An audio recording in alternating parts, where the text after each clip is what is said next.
Welcome to the Friday Hangout, the show where we talk about things that interested us this week in digital marketing and talk to the people that we find fascinating. Joining me here is the ever bubbly Janet Fouts Good morning, everybody. and the ever dour Adam Helway. Hold on, I got to go to dictionary.com and see what dour means when in this context.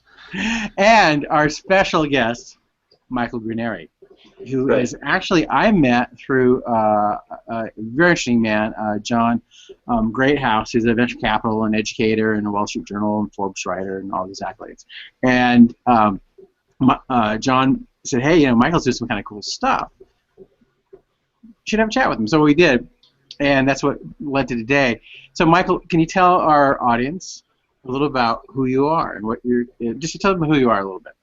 I will. Thanks for mentioning John. I've had a great relationship. We've worked together, from years past at a startup, which became very, very successful. So, thanks for that shout out and the connection. So I'm really glad to be here. Where do I start? Well, I'll start.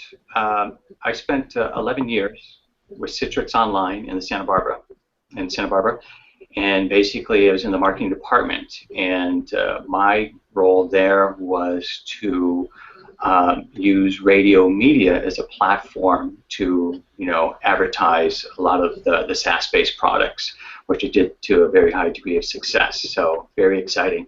When I think back, it's like when you work for a tech company. I mean, I was hoping I would get like 2 or 3 years in, and 5 tops. But I mean, I hit 11 years, and that was actually a really, really good run. So definitely a lot of learnings, a lot of experience there. And so what I've done is I've left Citrix this year and decided just to do my own thing. Again, accumulating so much experience and a lot of success with radio that I actually ended up consulting with other brands over the years. So I decided to actually do that full time. Thus, New Media Mix. So what I'm doing is I'm taking some of the best elements that really worked for Citrix and for some of the other tech companies that I advised, and I think the value proposition would be really, really, of value and significant to other tech brands or other B2B and some B2C. So bottom line, what New Media Mix does is we use influencer marketing across multiple audio platforms, which include all the different platforms for radio, podcasts. We add in social media, and we're able to create powerful campaigns to amplify their brands. Well, let's dig down to that, because that's kind of what we want to talk with you about. Because what I was interested in specifically when we chatted is what you've done is taken a couple different areas and truly, people talk about integrated marketing. And you and I don't mean to, I'm not trying to make it smaller than it is, but you achieved basically a cool recipe how to make this stuff really kick ass working together. Can you talk a little about what your strategy is, what the theory is, and a little bit of kind of what the mechanics are? Yeah, I can, and I hopefully this is interesting to you. So again, I like the amplification of brands, and I think that's hopefully it's attention getting, and I hopefully will get people asking questions. They're curious. So amplifying, what we're doing is we're amplifying, meaning we're turning it up. We're turning up the noise across multiple audio platforms. We're reaching more people by tapping into new listening audiences across those platforms, which can be added to an advertiser's current media mix. So there's 3 elements. First of all, we have let's start with radio. So you can listen to on-air broadcasts. You can listen to Sirius XM satellite radio, not only on dedicated players in your car, your home, or at work, but you can stream content on the web, and now through mobile apps, which I think is really, really super exciting. So now you're able to actually reach those listeners, that target audience, while they're on the go.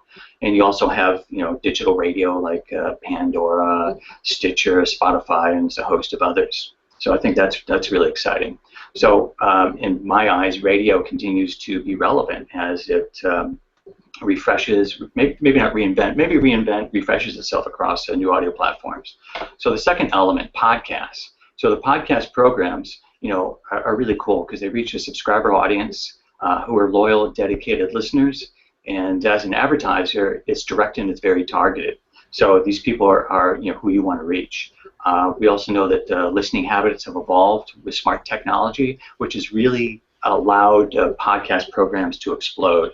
So this means that I can listen to on-demand content anytime, anywhere. And podcasts now, have grown from like 30 million downloads to 130 million downloads per month. So it's just really, really great. Well, the interesting part about that is, you were talking about the new technology and how it's driving the downloads of the podcasts and that medium in general.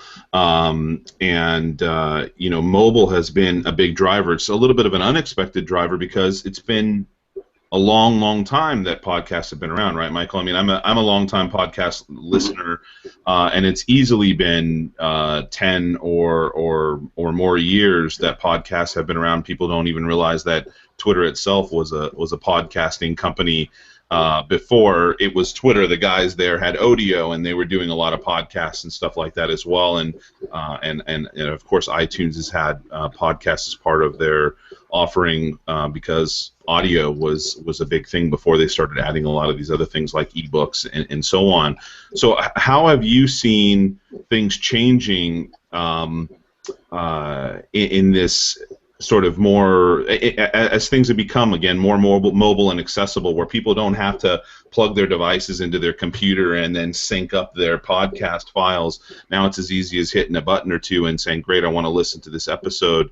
How do you think people who may have remembered the old version of podcasts, how they might want to reframe what podcasting audio at the moment is for brands due to the new marriage with mobile?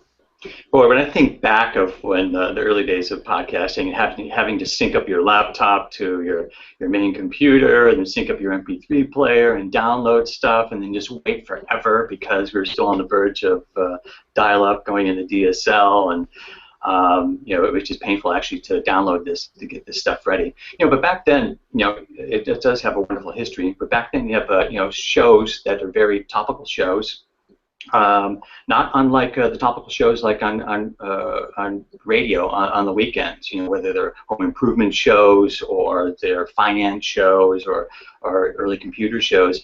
You had interesting shows, but you had small audiences, small communities, and they'd really have to have their computer configured to actually tap into that to be able to listen to that.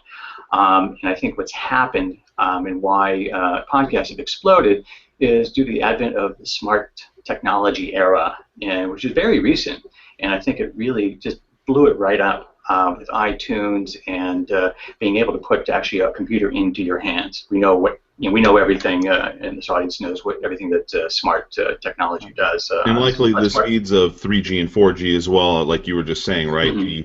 The speed of the connection and how long it takes to get this sizable file. It's not an image that you're downloading. It's a 20 or maybe 30 megabyte file that you're downloading. Previously, off your Wi-Fi at home, but nowadays it could be out while you're on the road as well. Yeah. I think that one of the biggest differences as well, I think you're hitting it, is basically, in the early days, you had to be in a fixed position to actually, not just configure the show, but just listen to the show. You had to be behind that computer and you had to have the right setup and to enjoy that programming. With the smart technology, I can listen to on the go. So what's great about it too, for advertisers, it's with the incredible screaming numbers of downloads, is that it really makes it attractive for advertisers to sponsor a particular show and to reach a lot of people who are mobile on the go.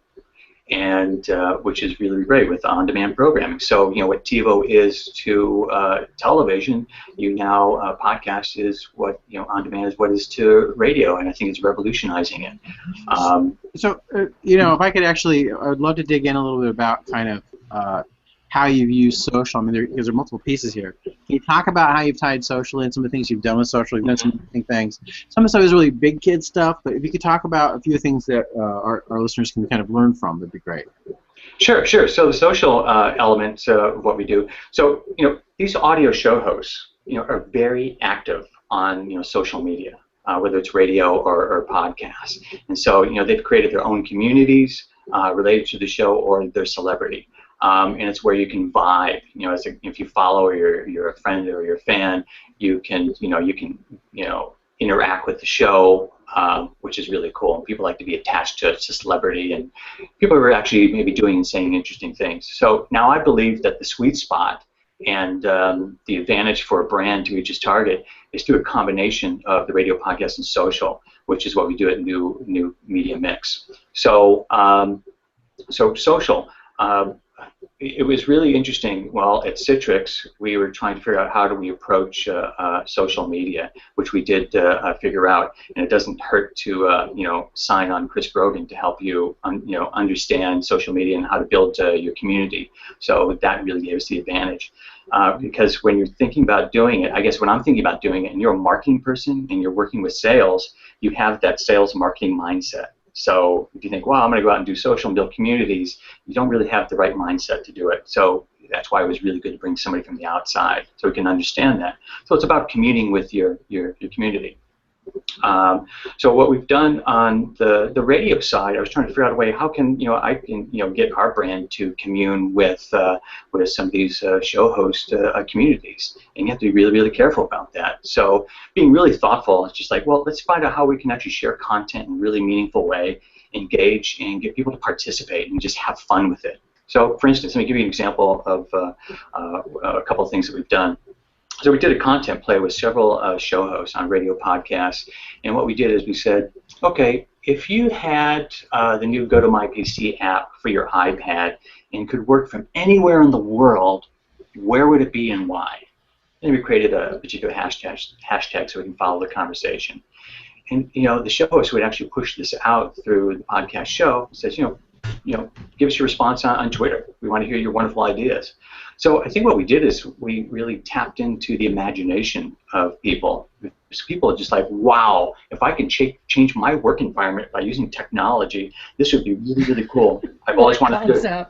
Yeah, I want to work from Italy now. I want to travel through Europe. I want to visit 5 continents.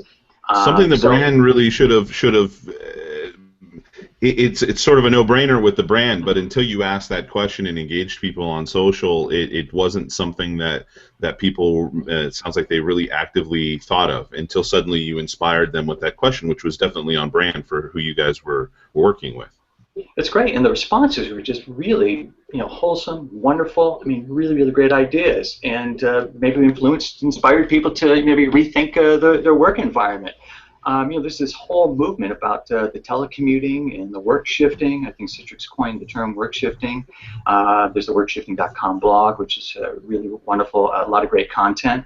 And we invite, at the time, we invited people to actually share their stories. And that's what, we think that the, social community was about. Share your stories and, how does technology make life easier for you, or what do you do for fun, So let's switch gears a little bit around that, though, because when you're looking at this from a brand perspective and, you say you're going to podcast and you're going to run these shows, what's the bigger content picture look like? What kind of a structure does their content have to support what they're doing with social media, to incorporate the podcasts? What other content are they producing around that?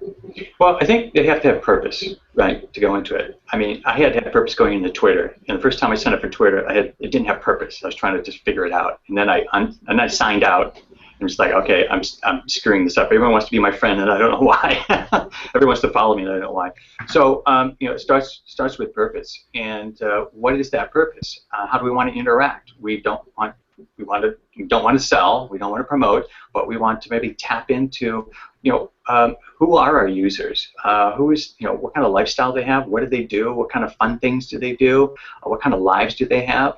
Maybe we can engage them to share their stories. And I think that's just a really great thing. If they can actually share a story or of their working life, I think that's great. So it's basically about communing with them, getting them to share their story, and let them tell their story. And it doesn't really have to always be about you. It might be just about maybe certain technology tools in general, or just technology in general. So it's really about creating that collaborative kind of content and driving at that in that general direction. Yeah, absolutely. If you can inspire and get them to respond, that's great. You're making connections with people, and they're meaningful connections. To riff a little bit off of what Janet was saying too.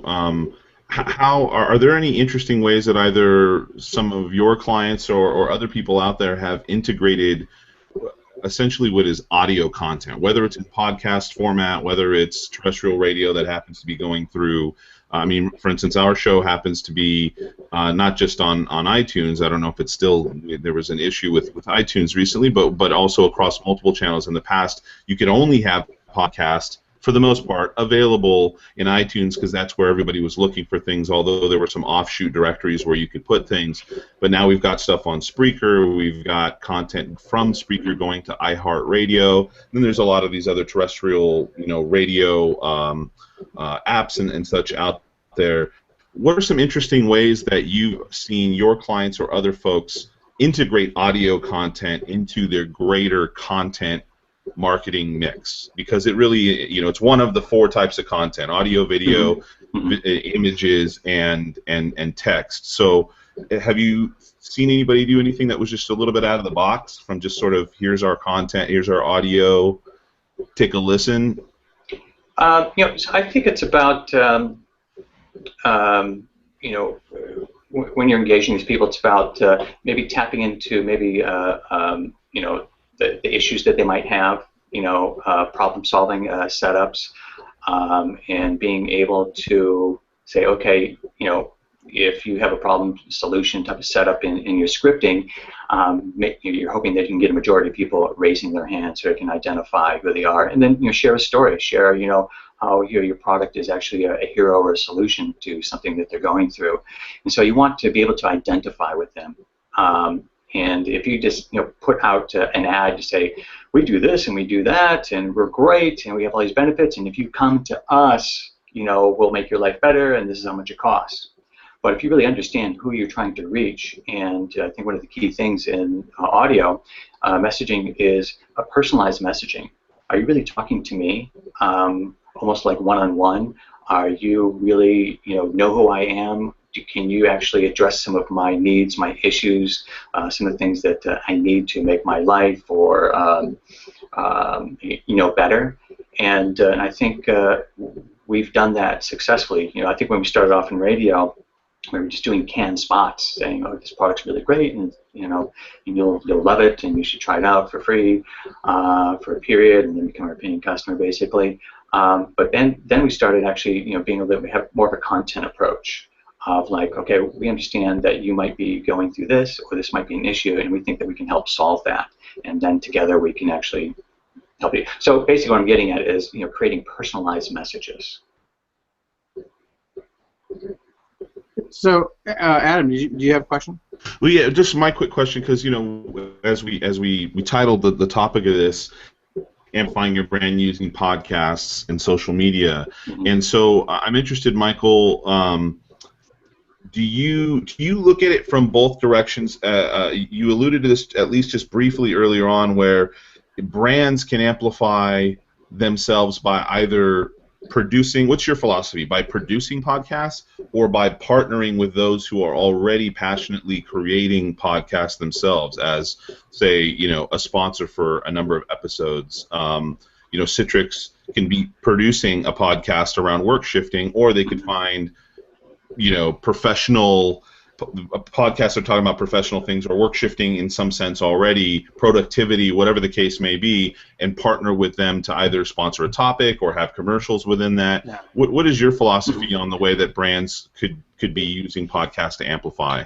I think both of those examples would have value. I really think they do. So if a brand decided to have their own podcast, I think the careful thing you'd have to watch out for is, you need to talk, not just about yourself and the tools you have in your solutions. You really have to go outside of your company, what your company does, and just really create some kind of forum that invites people without self-promoting.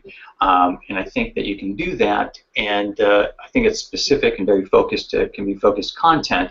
And I'm guessing that it'd probably be a shorter or a smaller amount of community that you build. At the same time, I think the advantage, and I'm looking at it as an advertiser point of view, is if you sponsor an existing established podcast show that reaches a target, and now we're seeing downloads from some of these top podcasts from anywhere from 150,000 downloads to 550,000 downloads per episode. So these people are actually let's say Adam Carolla, for example, is getting 2 to 3 million downloads per month. So now it's a numbers game. He has the ability to amplify your message through a sponsorship, and basically he can reach a lot of people. So I would encourage both sides, both of those examples. But if you're really talking about one's really communing with an audience and creating a forum, I think that's great, and I think that's valuable. But if you're looking to advertise, you really need to be on shows that have volume, that can really project to large audiences and get them to respond. Yeah, and one of the problems that I've seen is, like, for me, because I'm a content creator, my go-to is let's do a show. I'm Andy Rooney. Let's do a show, or Andy, Mickey Rooney. But the reality is that most people I know who've done that, and I've been to so many places where you walk in and go, "What's that over there?" They go, "Oh, we had a podcast show for about a minute, and that's our booth." And they do it and they stop because they don't either have the bandwidth, or they don't have the technology, or they don't know how to make it start. So I think that's a really good argument for, like, hiring the talent out, set the consultant. But let's say you say, hey, you know what, we don't really want to do our own. We want to ramp up quicker. How do you go find those shows? First of all, that makes sense. And how do you address the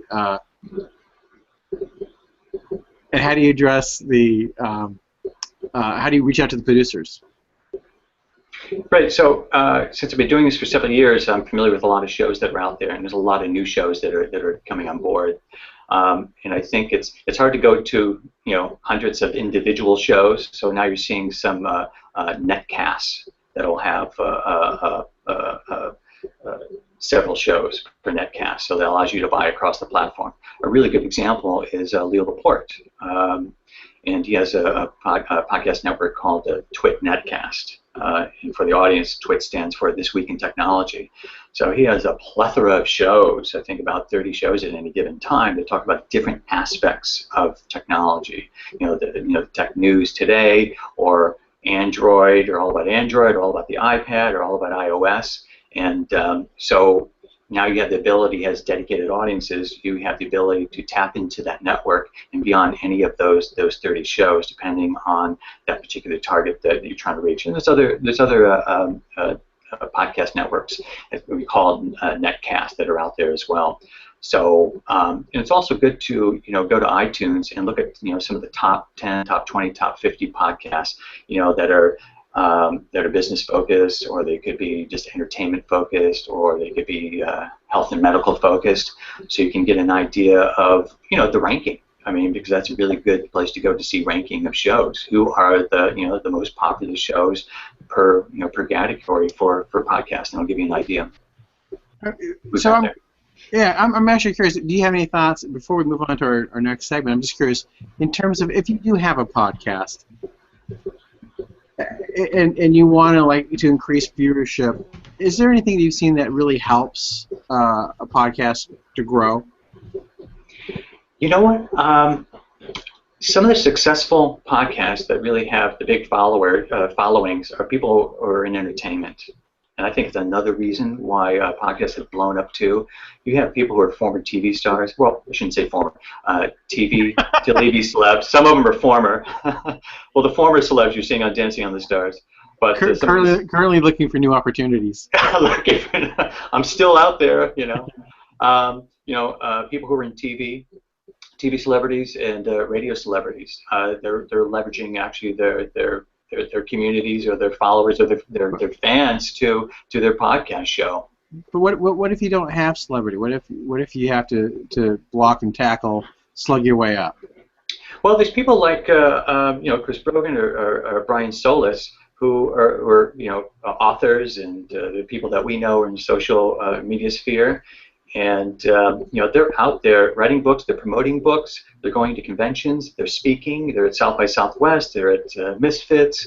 They're everywhere. They're everywhere. So they're really hitting the road, making themselves very, very visible. They're participating in webinars, they're doing TV interviews, they're on the Today Show, so they're out there. Because everyone's in the social media sphere is trying to look for how do I figure out social media? And so people were bending their ear towards the Guy Kawasaki's, and I just list names of them, Steve Farnsworth. Who? And Oh. Steve Ollie. Yeah. And so even with these podcasts, these people are actually hitting the road. The comedians are on the comedian circuit. They're out doing the talks. They're at the human connection Comic-Cons. So they're getting in front of bodies. Yeah, they're getting in front of people. So what's happening is they're using their celebrity and seeing people in person to drive people and attention to their show, plus their subscriber. Yeah. So speaking of getting out there. I had a call yesterday from Fox News Entertainment Radio, and they asked about the water bucket challenge. So we're going to move a little over to the ice bucket challenge. Ice bucket challenge for ALS. And the reporter Michelle Polino, very nice, just called me out of the blue and said, "Hey, how does this change social media marketing?" I'll tell you what I said to her, but I'm just kind of curious. Her question was, how does this change? How does this change social media marketing? Is this a game changer? And I would actually put that out to the three of you, and curious what your thoughts are. Got a response to that. Give it, baby. It doesn't change anything at all, actually. It's exactly the same as it's ever been. It just happens to be something different actually took hold. And in fact, I was listening to the radio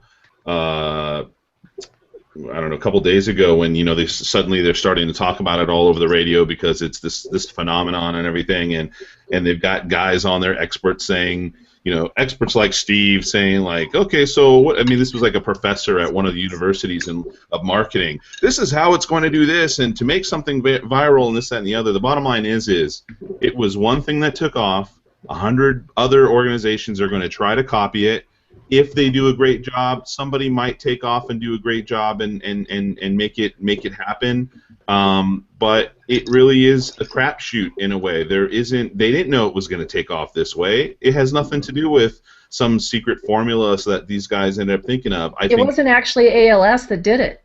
Oh, really? I thought it was actually. No, it wasn't ALS that did it at all. It wasn't ALS the disease, but it wasn't the ALS Foundation that did it. It was a group of kids, really, that started it. And you know what? Great.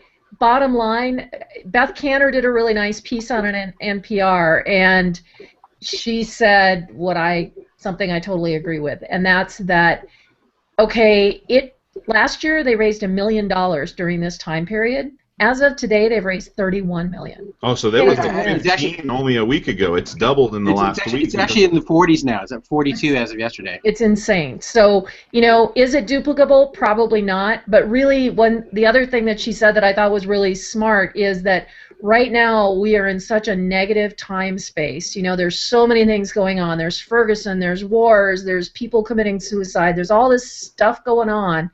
And this is a really easy way for people to lift themselves up without thinking about it. So, it's been something that was perfectly timed. People responded. It's never going to happen again. And I agree. It's one of those things that when it happens again, the group of people are going to be like, look, I already did this. I spent my time doing this. I put my video up. I spent my effort. I can't do this every month for a new cause. Unfortunately, that's just the way that it is. Right. So I think that's. Anyways, it doesn't change. Yeah, I think I could see it turning into a trend, but people, there's nothing like it being absolutely original and fresh, and then doing it. And if somebody tries to duplicate that or do a variation of that, it's like, you're absolutely right. I think, okay, been there, done that. Loses its cool factor, and it's a really of the moment type of thing. It's like when Charity Water did the birthday thing. For months and months and months, everybody donated their money, to Charity Water for their birthday, and they tried to get all their friends to do it. And that was a really great thing, and it lasted for, a couple of years before it got really old and nobody does it anymore. Steve, I wish that on Fox you would have told them that actually what I'm doing right now is we're going to donate $100 or I'm going to challenge folks to the cinnamon challenge. And I don't know if you know what the cinnamon challenge is. Yeah, no, that's really horrible, and people died from that. So. Oh, have they died from that? Oh, yes. And just for anybody who doesn't know what that is, it's where you gag down all the cinnamon. What happens is it covers all your inside stuff, and it causes people to asphyxiate. Oh my make it God! sound Don't a cover lot your more inside terrible stuff. than you make it sound like a lot more terrible than I remember those YouTube videos looking. But Let's stop talking about it so we don't get. But just they'll probably use like 2 seconds of what I said. But basically, I said what what everyone here said is like this doesn't change anything. After the real-time marketing for the Oreo moment, the Super Bowl thing. You know what? Everyone wanted to have that happened within already an existing campaign where they were doing stuff, and so that was something they took advantage of, and it clicked. And so the takeaway lessons, and every meeting after that, people go, well, what's going to be our Oreo moment? And it's like, and it's not going to happen. No one's going to do that. ALS is a great cause. People selfies have been kind of as a trend that is just kind of the selfie contest is kind of dying a little bit right now. The ice bucket thing is iconic from football, and ALS is not a brand. And those things just happen to all connect, and people did it. And you know what the reality is nobody's going to do that for Starbucks, and everyone's going to try to replicate this. We need our own ice bucket challenge moment. hot coffee challenge. Right. Well, at least this one's easier to create. It's easier to create an idea like that because you can't create an Oreo moment because there has to be something going on in order to react to. You've got 12 seconds to react. And not to name names, we watched a lot of people spend a lot of money creating command centers looking for those real-time marketing moments, and they didn't come to fruition. So the reality is that we'll have people looking for their ice bucket challenge moments for the next 6, 12, 18 months until somebody else does something. But the takeaway lesson, though, is you keep trying things. I love the fact that these kids did it. And it's like you can't create viral stuff. What you can do is try clever things that are interesting and keep testing and keep promoting them and learn from it. And sometimes the stuff's going to take off and other times it's not. So. I was just going to say, I always think of it as riding a wave. You have to sit there and wait for the right wave to come, and then if you're there at that time with that board in hand and ready to go and have the experience to do so, you jump on that wave and you ride it. But if the wave's not there, just you're out of luck. Adam, did you have a share? What was that, Janet? As long as you paddle like hell. Yeah, exactly. So I had a quick share I found was interesting. There was a couple posts that sort of riffed off of each other. And I'm trying to remember, I think it was ComScore had a mobile app report, and there were a couple posts that had come out that were saying things that if you just saw the headline, you'd not understand what they were talking about. On Quartz, it said most smartphone users download 0 apps per month, okay? So when you look at something like that, it sounds like, oh my, what are we talking about there? No apps. The bottom line is what it's saying is per month, they did a study, a 3-month average of U.S. smartphone users and found that 65% of them downloaded an average of 0 apps per month, and then the next most being 8.9% downloaded 2 apps per month. It doesn't mean they're not using the apps. It means that they're just not downloading frequently other apps to use, because this is in contrast or sort of, this is another post from TechCrunch that riffed off of this. It said majority of digital media consumption now takes place in mobile apps. So what's happening is most folks are concentrating 7 out of their 8-minute media consumption. I forgot exactly how long this time is per day per se, but I know I'm sure at least an hour or so. But that app activity takes up 88% of overall media usage on mobile devices, which kind of plays a riff off the audio stuff, and only 82% on tablets, which is only a slight difference. And Facebook, as it was many years ago on the web, still plays #1 when it comes to time spent on apps. So I think the takeaway is people don't download apps like crazy. They download a few apps, every month, maybe a couple to 1 to 0, but a few a year. But although they're using those apps a great deal, and a majority of the time, that's where their media consumption, their bandwidth consumption, and their experience spent is on applications. I can buy that. I buy a lot of apps because I want to play with the toys. But well, it's because you and Adam are geeks, nerds. Michael, do you do that? I would agree with that too, Adam. Because when you get your new device, you're just like, you're into this, honeymoon period of like, okay, I need to get all these apps. Pandora, I have to get that one first, and you have all these go-to apps, and then you get them as you go along. But you can't have 10 screens of apps. In fact, I can't. Maybe I think I'm getting close, but it's just It's just Adam does, and so does Jenna, I'm sure. No, I don't anymore. I've got mine all compartmentalized. But the the stats that we really need is for the apps that you're pulling content down, whether it's news stories or audio stories or podcast shows, because they have the whole feed, the RSS feed, and all the episodes. It's like how much content are you downloading per day, per week, per month, per those apps, and that's in this actually, Michael. By the way, I'm just taking a quick look to see what it says, and it says which mobile app content categories are we spending the most time consuming, and how do the top apps compare in different age segments and stuff. So it looks like that a lot of that stuff is in here. It just wasn't what the media grasped onto in order to report. Imagine. Yeah, exactly. Sorry, go ahead, Steve. I was actually going to move on. Did you have a quick comment before we move on? Yeah, I did, because I think a lot of this has to do with that there's a lot of curation apps. People are using Pulse, they're using Flipbook. I started using a new app that really just launched in the last week or so called Network on Twitter that allows you to create your own, they're calling them TV channels, that you actually create your own video channels and curate that content. We want curated content that we can then decide to share, or we want to curate our own content to share with our networks. And I think that's where a lot of this in-app content consumption is happening. So, Michael, before we wrap up, did you have a share? I think your shares are actually pretty good. Mine kind of like loops back to radio, and it's not necessarily latest news. I'll just throw it out there anyway. Yeah. I was looking through the news, like I was saying, nothing really popped out at me, but what I usually see in the news every week is something about Pandora, and I think Pandora radio is like turned into like the new gold standard. Because when they came about, the growing numbers were phenomenal. There was that excitement when they came out, and 100 million registered users is pretty darn good.